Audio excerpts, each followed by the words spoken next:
आहा, आ गए आप लोग। बहुत दिनों से पेट में एक बात छुपा रखी है। बात पच जाए इससे पहले मैं आप सबको बता देना चाहता हूँ। आज मैं आप लोगों को अपने जवानी के समय की कहानी बताने वाला हूँ। इस कहानी से आपको समझ आएगा कि हमेशा अच्छे बने रहना ही अच्छा नहीं होता। घी निकालने के लिए उंगली टेढ़ी करनी ही पड़ती है। मेरे गांव में भीमा नाम का एक पहलवान हुआ करता था। पूरे गांव में उसका आतंक था। गांव के लोगों से बेरहमी से पेश आना, उनसे अपने घर का काम करवाना, यही सब उसके काम थे। उसको अपने शरीर और ताकत पर बहुत घमंड था। उसी घमंड में वो सबको डरा धमका कर रखता था। गांव के लोग भी पिटाई या लड़ाई के डर से सारा काम चुपचाप कर दिया करते थे। जब कभी भीमा के घर का काम समय पर नहीं होता तो वो गांव वालों को मारने की धमकी देता। कई बार तो वो कुछ लोगों को मार भी चुका था। एक दिन सुबह सुबह ही भीमा की बीवी ने मुझे बाजार से कुछ सामान लाने के लिए भेजा, लेकिन दोपहर होने तक भी मैं सामान लेकर नहीं आ पाया। मुझे अपने घर का काम भी निपटाना था भाई। देखिए ना जी, मुकेश को मैंने सुबह ही राशन और सब्जी लाने के लिए बाजार भेजा था। वो अभी तक आया नहीं। अब बताइए मैं खाना कैसे पकाऊं? उसके चक्कर में तो आज काफी देर हो गई। गांव के लोग भी ना आपको हल्के में लेने लगे हैं। कोई डरता ही नहीं आपसे। एक छूट मिलने पर सिर पर चढ़ जाते हैं ये लोग। अच्छा, आने दो उसको, फिर देखता हूँ। आज तो इसको सबक सिखाना ही पड़ेगा, नहीं तो धीरे धीरे मेरा डर और कम हो जाएगा। वैसे भी बहुत दिन हो गए अपने हाथ की सफाई किए हुए। भीमा और उसकी पत्नी जब तक बात कर रहे थे तब तक मैं बाजार से सामान ले वहां पहुंच जाता हूं। मेरे आते ही भीमा मुझे कहता है, आ गए सेठ जी, अब तो इस घर का काम आपके हिसाब से होगा। कहाँ थे अब तक? अगर अपनी तंदुरुस्ती चाहते हो, अपने पैरों पर सही सलामत घर पहुंचना चाहते हो तो सब सच सच बताओ, कहाँ थे अब तक? क्यों इतना समय लगा? मेरे घर का भी कुछ काम था। माँ ने बोला था आज कैसे भी काम हो जाना चाहिए, वही करने लग गया था। इस चक्कर में देरी हो गई। घर का काम? यहाँ का काम ज्यादा जरूरी है। घर का बाद में भी होता रहेगा। आगे से ये सब नहीं चलेगा। अभी तो तुझे माफ कर रहा हूँ, जा अब। मैं चुपचाप अपने घर की तरफ चला गया। भीमा की पत्नी भी खाना बनाने, घर का काम निपटाने अंदर चली गई। मैं परेशान अपने घर की तरफ चल रहा था कि अगर इसका कुछ नहीं किया तो ये पूरे गांव को अपना नौकर बना लेगा। इसी बीच गांव पहुंचा तो मुझे वहां के लोग दिखाई दिए। उनमें से गांव के ही एक आदमी रतन ने मुझसे कहा, कहाँ गया था? वहीं भीमा के घर का काम करने? हाँ, वहीं गया था। आज फिर से उसने धमकी दी मुझे। मैं अपने घर का काम करने के चक्कर में बाजार से देरी से आया तो उसने कहा, आगे से देरी करेगा तो तेरी खैर नहीं। इस भीमा का कुछ तो करना पड़ेगा। इसका आतंक हर दिन बढ़ता ही जा रहा है। अरे अब तो उसकी बीवी भी घमंड में ही बात करती है। एक काम अपने आप नहीं करती, सारा काम गांव के लोगों से करवाते हैं वो लोग। गांव में सिर्फ एक आदमी है जिसके सामने इसकी कुछ औकात नहीं, गांव का मुखिया। अगर वही इसका कुछ करे तो बात बन सकती है। मुखिया तो कुछ करने से रहा, वो क्यों अपने चेले के साथ कुछ गलत करेगा? गुंडागर्दी से कोई काम करवाना हो उसके लिए भीमा ही तो काम आता है। भला अपने पैर पर खुद कुल्हाड़ी क्यों मारेगा कोई? कुछ नहीं हो सकता। कुछ दूसरा उपाय है तो बताओ, नहीं तो ऐसी बातें हम 50 बार कर चुके हैं और हर बार कोई नतीजा नहीं निकला। गांव वाले कब से तरह तरह की योजनाएं बनाकर किसी न किसी तरीके से भीमा की हरकतों का अंत करना चाहते थे, लेकिन हम सब कभी अपने इरादे में सफल नहीं हुए। उस दिन भी शाम को सभी बातें करके अपने अपने घर चले गए। नतीजा फिर कुछ नहीं निकला। मैं भी अपने घर में जाकर माँ और पिताजी को सुबह के काम के बारे में बताने लगा। करवा दिया है मैंने काम, आगे से कोई दिक्कत नहीं होगी। राशन सही समय पर मिल जाया करेगा। बाकी मुझे खाना दे दो, आज तो बुरी तरह थक गया हूं। पहले तो ये बता बेटा, तू इतनी देर तक था कहाँ? इतना समय लगा छोटा सा काम करवाने में? अरे वो भीमा के घर का सामान भी लाना था, बस उसी के चक्कर में काफी देर हो गई। इस भीमा को तो भगवान ही सुधारेगा। अब इसने मेरे बेटे को अपना नौकर बना लिया है। पहलवान है तो क्या कुछ भी करेगा? उसको ये नहीं भूलना चाहिए कि शरीर से सब कुछ नहीं होता। अगर शरीर से होता तो आज बड़े बड़े काम इसके जैसे लोग ही कर रहे होते। दिमाग से बड़ा कुछ नहीं। वो अपने आप को समझता क्या है? दिमाग का सही से इस्तेमाल करो तो इसके जैसे कई पीछे घूमेंगे। गांव के मुखिया को ही देखना, इस भीमा को अपने नीचे रखता है या नहीं। मैं अपने पिताजी की बातों को सुनते ही सोच में पड़ गया। पिताजी ने तो बिल्कुल सही कहा, शरीर से कुछ नहीं होता, सबसे बड़ा बल तो बुद्धि बल ही है, तभी तो उसके सामने मुखिया की चलती है।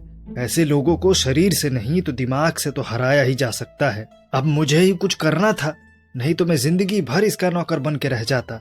मैं कुछ उपाय सोचने लगा। इतने में मेरी माँ ने मुझसे कहा, किस सोच में डूब गया, जा हाथ मुंह धो ले, खाना ले आती हूँ तब तक। पिताजी, आपने बिल्कुल सही बात बोल दी कि दिमाग काम करने लग जाए तो चींटी जैसे लोग भी हाथी को हरा सकते हैं। एक उपाय मेरे दिमाग में भी आया है। परसों ही मुझे मुखिया ने अपने घर बुलाया है। खेत के सिलसिले में मुझसे बात करेगा वो। मैं वहां मौका देखकर चुपचाप उसके घर से उसकी बीवी के गहने चुरा लूंगा। और भीमा के घर तो मैं आता जाता ही रहता हूँ, तो मैं वो गहने उसके यहाँ जाकर कहीं छुपा दूंगा। और जब मुखिया अपने लोगों के साथ अपने गहने एक एक घर ढूंढने निकलेगा तो भीमा पकड़ा जाएगा। पर ऐसा करना सही रहेगा? ये तो गलत है। फिर हम लोगों में और उसमें क्या फर्क रह जाएगा? अच्छा, तो अपने ऊपर जुल्म सहते रहना ज्यादा अच्छा है। कभी कभी बुरे लोगों के साथ बुरा बर्ताव करके ही उनको सुधारा जा सकता है। जा बेटे, तुझे जो करना है कर, बस ये बता इतना सब कर पाना संभव कैसे होगा? हो जाएगा माँ, बस गांव के कुछ लोगों की जरूरत होगी जो मेरा साथ दे सके। ठीक है, यही एक उपाय है भीमा को उसकी सही जगह दिखाने का। 2 दिन बाद ही मैं गांव वालों को सारी बातें बताने के बाद मुखिया के घर की तरफ चल पड़ा। जब मुझे भीमा दिखा तो मुझे तसल्ली मिल गई कि अब मैं आराम से अपना काम पूरा कर सकता हूँ। मैं ये सब सोचते सोचते मुखिया के घर के अंदर पहुंच गया। अंदर जाते ही मुखिया ने मुझसे कहा, हाँ तो आ गए, क्या हुआ जमीन का? कौन उस पर अपना हक बता रहा है? मुखिया जी, मोहन चाचा, उनका भी खेत मेरे खेत के बगल में है। पिछले कुछ दिनों से वो मुझे धमकी दे रहे हैं कि अब से मेरी खेत भी उनकी है। अरे तो अकेले क्यों आ गए? उसे भी साथ लाना था ना। मेरी किस्मत अच्छी थी, मुझे अपना काम करने का मौका भी मिल गया। मुखिया जी मुझसे बात कर ही रहे थे कि इतने में उनका नौकर उनको किसी के आने की सूचना देने आ गया। मुखिया मुझे कुछ देर रुकने के लिए बोलकर बाहर चले गए। इधर उधर देखने के बाद मैं मुखिया के घर से उसकी बीवी का कंगन चुरा कर ले गया।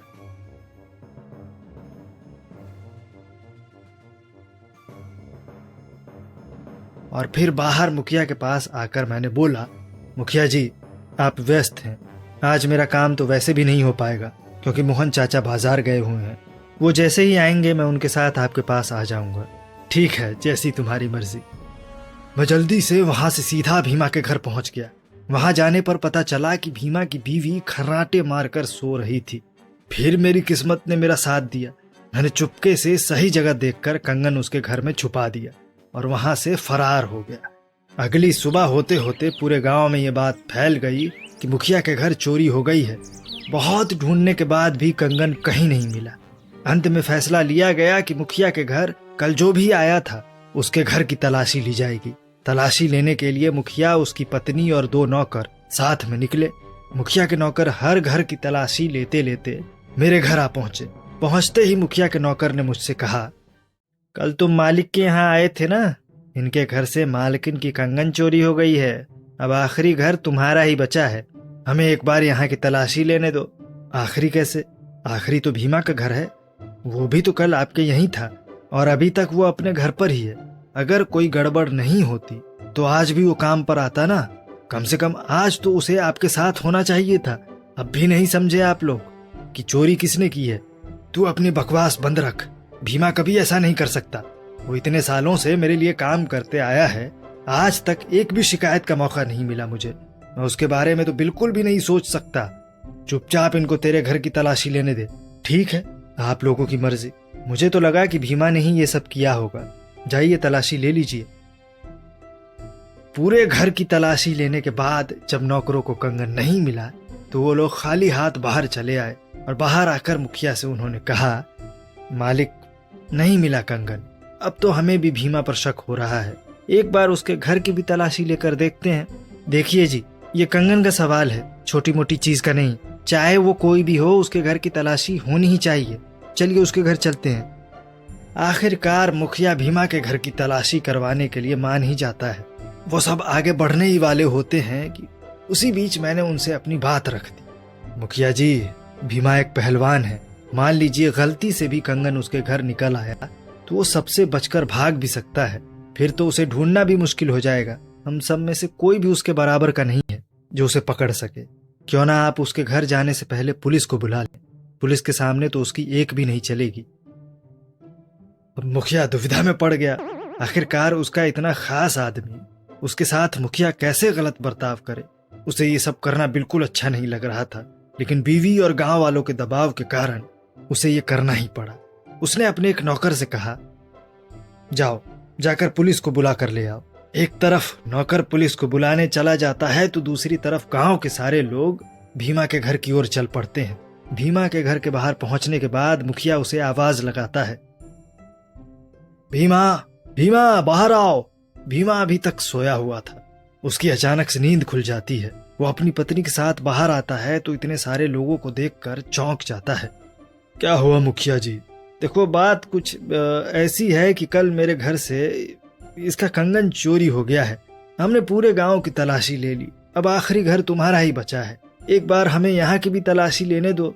मुझे तुम पर बिल्कुल भी शक नहीं है, लेकिन सबकी तसल्ली के लिए मुझे ऐसा करने दो।